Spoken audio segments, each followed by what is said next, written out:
حاڵەت هەبووە کە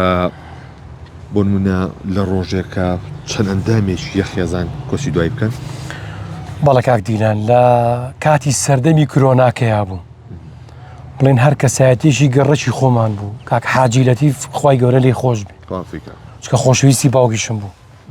بۆیە حەزەکەم ئەم چیرەکە بۆ بەڕێزت بژێڕمەوە. ئەم پیاوە لەو سەردەمەیە کە کاتی سەردەمی کرۆناکە بوو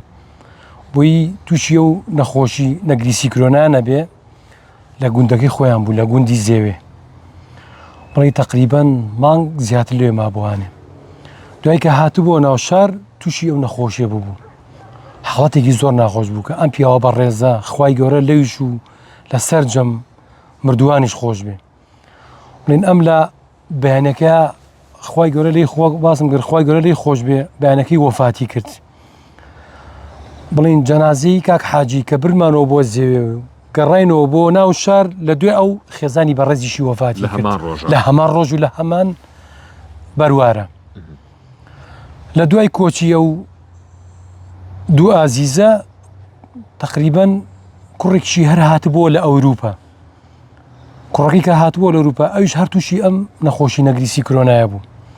هێنابیان بۆ یەکێک لە خەستەخانەکان لە شاری سلێمانی لە دوای مانەوەی بۆ ماوەی 10 ڕۆژ ئەویش هەر وەفاتی کرد هەنی حاڵەتێکی قورس بوو باوکە وەفاتکە دایکە وەفاتکە برایەکەت وەفاتکە یعنی شتێکی ناخۆش بوو بنەماڵەیە